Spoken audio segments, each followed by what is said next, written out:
7 లక్షల కోట్ల రూపాయల అప్పులను చేసి తెలంగాణ రాష్ట్రాన్ని కోలుకోలేని విధంగా నాశనం చేసింది కేసీఆర్ అని పేర్కొన్నారు.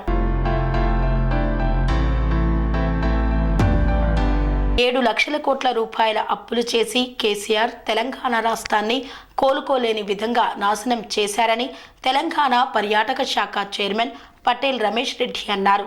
కేసీఆర్ అసమర్థ పాలన వలన తెలంగాణ రాష్ట్రం అన్ని రంగాలలో దెబ్బతిన్నదని పేర్కొన్నారు. అయినప్పటికీ ముఖ్యమంత్రి రేవంత్ రెడ్డి నాయకత్వంలో కాంగ్రెస్ ప్రభుత్వం గత సంవత్సర కాలంలో అనేక హామీలను అమలు చేసిందన్నారు. అధికారంలోకి వచ్చిన వెంటనే 200 యూనిట్ల వరకు ఉచిత విద్యుత్, మహిళలకు ఉచిత బస్సు ప్రయాణం వంటి పథకాలు అమలు చేశారని గుర్తు చేశారు. ఏడాది కాంగ్రెస్ పాలనలో 55,000 మందికి ప్రభుత్వ ఉద్యోగాలు ఇచ్చారన్నారు. ఈరోజు వెసులుబాటు కలిగింది కాబట్టి దానికి వారికి ప్రత్యేకంగా ధన్యవాదాలు తెలియజేస్తూ, అంతేకాకుండా 30-40 సంవత్సరాలుగా దళిత వర్గాలకు సంబంధించి రిజర్వేషన్ ఏదైతే ఉన్నదో వర్గీకరణ కావాలని, ఏబిసిడి కావాలని చెప్పి ముఖ్యంగా మందకృష్ణ మాదిగ గారి నాయకత్వంలో అనేక మంది దళితులు పెద్ద ఎత్తున ఉద్యమం చేపట్టడం జరిగింది.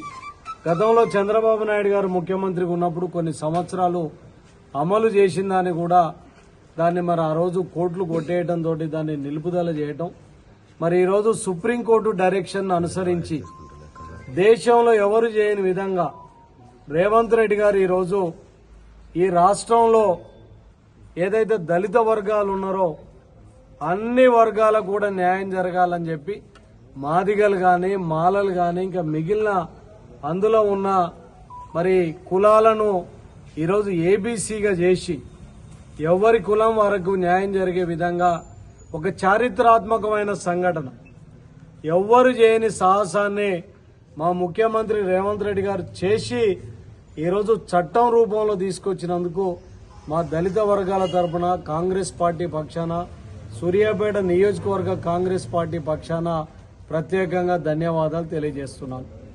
మరి ఈరోజు మనం పరిశీలించినట్టయితే కాంగ్రెస్ ప్రభుత్వం ఏర్పడి 14 నెలలుగా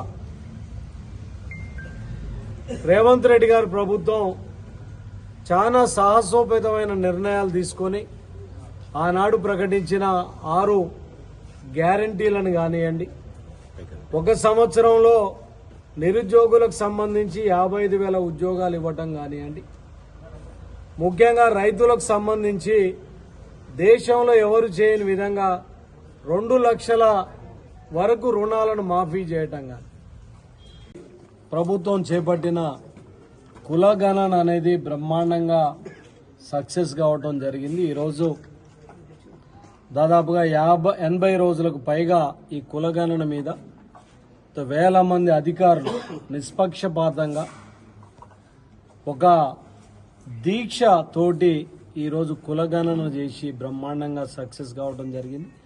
దానికి చట్టబద్ధత కావాలని మా నాయకుడు రేవంత్ రెడ్డి గారు, కాంగ్రెస్ ప్రభుత్వం ఈరోజు అసెంబ్లీలలో పెట్టి కూడా బ్రహ్మాండంగా ఈరోజు ఎంతమంది ఉన్నారో కూడా దాని మీద ఈరోజు స్పష్టంగా ఒక ప్రకటన కూడా చేయడం జరిగింది. అంతేకాకుండా ఏదైతే సుప్రీంకోర్టు నిర్ణయానికి అనుకూలంగా 50% రిజర్వేషన్ దాటొద్దనే దాని మీద పార్టీల పరంగా 42% వరకు కూడా కాంగ్రెస్ పార్టీ రేపు లోకల్ బాడీలలో బీసీలకు టికెట్లు ఇవ్వబోతుందని కూడా ఈ సందర్భంగా తెలియజేస్తూ, ఇంత మంచి కార్యక్రమాన్ని చేపడితే బీఆర్ఎస్ నాయకులు కడుపు మంటతోటి చేతగాని దద్దమ్మలు అయ్యారు. ఈరోజు మేము అడుగుతున్నాం, మీరు చేతనయ్యి ఉంటే 10 ఏళ్ళ అధికారంలో ఉన్నారు, సమగ్ర కుటుంబ సర్వే అని చెప్పి ఆర్భాటంగా చేశారు. ఆ సర్వే ఏమైనా మీరు బయట పెట్టిందా? దాంతో ఏమైనా ఉపయోగం జరిగిందా? మీకు అలా దమ్ముంటే బీసీ కులగణన ఎందుకు చేయలేదని చెప్పి మేము ఈరోజు అడుగుతున్నాం. మీ చేతగాని దద్దమ్మలు ఆ రోజు చేయకుండా ఈరోజు బీసీ సంక్షేమం కోసం మేము కులగణన చేపడితే దీనిని తప్పు పట్టడాన్ని కూడా తీవ్రంగా ఖండిస్తున్నాం. అంటే ఈరోజు బీఆర్ఎస్ పార్టీకి ఈ బీసీల మీద ప్రేమ లేదు, బీసీల అభ్యున్నతికి వీళ్ళు వ్యతిరేకంగా ఉన్నారని కూడా నేను ఈ సందర్భంగా మనం చేస్తున్నాను. నేను జగదీశ్వర్ రెడ్డి మాట్లాడుతూ మాకు ప్రభుత్వాన్ని నడపడమే చేత కాదట. అయ్యా, కాంగ్రెస్ పార్టీ ఏంది, కాంగ్రెస్ పార్టీ చరిత్ర ఏందో నిన్ను గన్న నీ అయ్యని అడుగు. లేకపోతే నీ తాతని అడుగు, నీకు తెలియదు. కాంగ్రెస్ పార్టీ పుట్టినాడు నీ తాతే చిన్నపిల్లగాడు. ఈరోజు భారతదేశానికి స్వాతంత్రం తెచ్చింది కాంగ్రెస్ పార్టీ. తెలంగాణ రాష్ట్రం ఏర్పాటు చేసింది కాంగ్రెస్ పార్టీ. భూ సంస్కరణలు తెచ్చింది కాంగ్రెస్ పార్టీ. బ్యాంకులను జాతీయకరణం చేసింది కాంగ్రెస్ పార్టీ. ఈ దేశంలో అంటరానితనాన్ని నిర్మూలించింది కాంగ్రెస్ పార్టీ. పేద వర్గాలు ఈరోజు చదువుకొని అమెరికా లాంటి దేశాలకు పోయి బ్రహ్మాండంగా ఈరోజు సక్సెస్ అవుతున్నారంటే దానికి వెనుక కాంగ్రెస్ పార్టీ. ఐటీ విప్లవం తీసుకొచ్చింది రాహుల్ గాంధీ. ఇలాంటి చరిత్ర కలిగిన కాంగ్రెస్ పార్టీకి పాలన చేత కావట్లేదట. మీకేం చేతనైందా? అలా కేసీఆర్ సిగ్గుండాలి మీకు. 10 ఏళ్ళు ముఖ్యమంత్రిగా ఉండి ఫామ్ హౌస్లో తాగి పండుకున్నాడు. ఏమన్నా సెక్రటేరియట్కి వచ్చినాడా?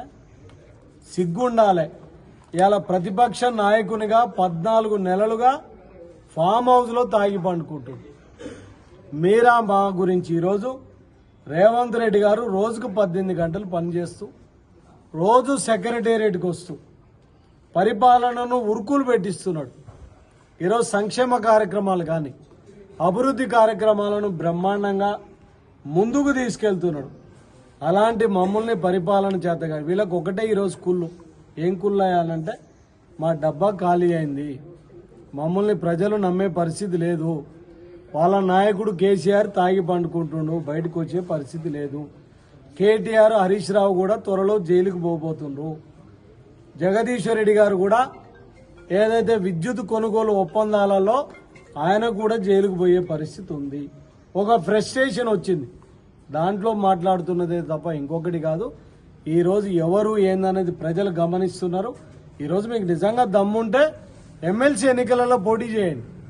చేతగాని దద్దమ్మలు రేపు లోకల్ బాడీ ఎన్నికలలో ప్రజలు మిమ్మల్ని నమ్ముతారో మమ్మల్ని నమ్ముతారో చూద్దాం అనేది కూడా ఈ సందర్భంగా తెలియజేస్తున్నాం. పనేసియా మెరిడియన్ హాస్పిటల్స్ ప్రతి సామాన్యుడికి అందుబాటులో అంతర్జాతీయ వైద్య ప్రమాణాలతో వైద్యం, 24 గంటల అంబులెన్స్ సర్వీసుతో పాటు అత్యవసర సేవలతో ఏర్పాటైన చికిత్సా విభాగం. మా దగ్గర గుండె సంబంధిత, మూత్రపిండ, కాలేయ, కంటి జబ్బులకు, మోకాళ్ల శస్త్ర చికిత్సతో పాటు కోవిడ్-19, బ్లాక్ ఫంగస్ వంటి వైరస్లకు, అన్ని రకాల ఆరోగ్య సమస్యలకు నమ్మకమైన అత్యాధునిక వైద్య చికిత్సను అందిస్తున్న హాస్పిటల్ పనేసియా మెరిడియన్ హాస్పిటల్స్. మీ ఆరోగ్య సమస్య ఏదైనా ఇప్పుడు పరిష్కారం సాధ్యం. సంపూర్ణ ఆరోగ్యం కోసం సంప్రదించండి Panacea Meridian hospitals, opposite Bheeramguda Kaman, RC Puram, Sangareddy district, pin code 502032. సంప్రదించాల్సిన ఫోన్ నెంబర్ 0845524177 మరియు 7893757770.